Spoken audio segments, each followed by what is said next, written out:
согласно податоците кои Народна банка ги прибира, значи најчестите типови на вакви дигитални банкарски измамнички трансакции се поврзани со така наречените електронска трговија, односно платежни трансакции кои се настанати на електронски платежни продавници, кои се најчесто надвор од територијата на Република Македонија. Тоа се така наречени трансакции каде што картичката, односно се внесуваат серискиот број на картичката, се внесува CVV кодот, че сите податоци од картичката за да се направи таква наречена измамничка трансакција. Се забележува зголемен раст на овој тип на измамнички трансакции во однос на трансакциите кои се направени на физичко, односно на пост терминал на банка. И покрај големиот број на едукативни кампањи кои Народна банка и во соработка и со банките ги спроведува на ова подрачје, сепак жртвите, односно граѓаните, корисниците на дигиталните банкарски услуги, треба да бидат секогаш повнимателни, попредпазливи за да ги извршат тие трансакции, значи на побезбеден и посигурен начин. И покрај големиот број на кампањи, сепак наш став е дека согласно значи податоците кои претходно ги изложив, дека тие се недоволни и дека граѓаните се уште не се доволно информирани за ризиците кои ова ново дигитално време ги носи. Оттаму апелираме до сите институции, затоа што ова е заеднички напор на повеќе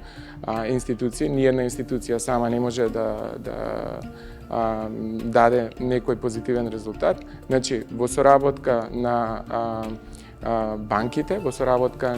со Народната банка, соработка со другите јавни институции, па и образовниот сектор и медиумите, како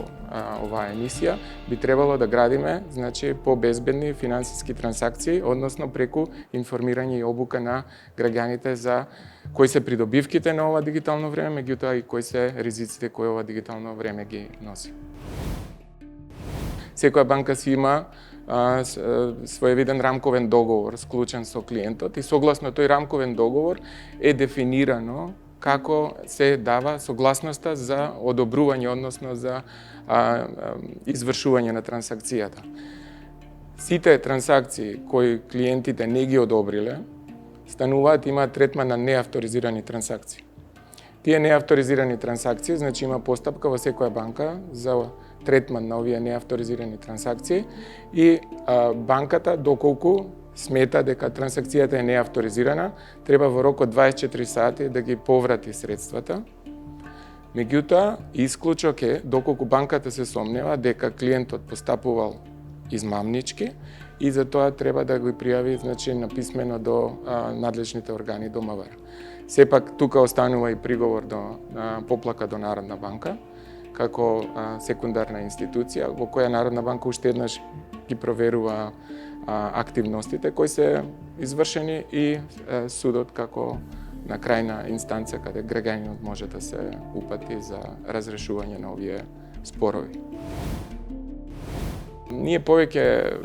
значи години работиме на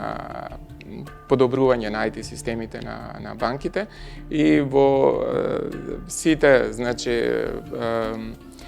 активности кои Народна банка ги спроведува, веќе 10 години инсистираме преку овие канали, значи преку несигурни канали, електронска пошта, SMS, социјални мрежи, да не се започнува интеракција со клиентот. Значи, никој од банка, никој службеник од банка, никој техничко лице од банка нема да го контактира граѓанинот преку вакви несигурни, небезбедни медиуми и да започне интеракција во однос на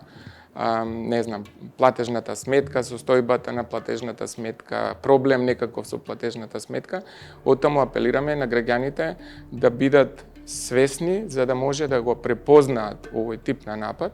а тоа е во суштина како најчесто е да го прекине, да прекине оваа комуникација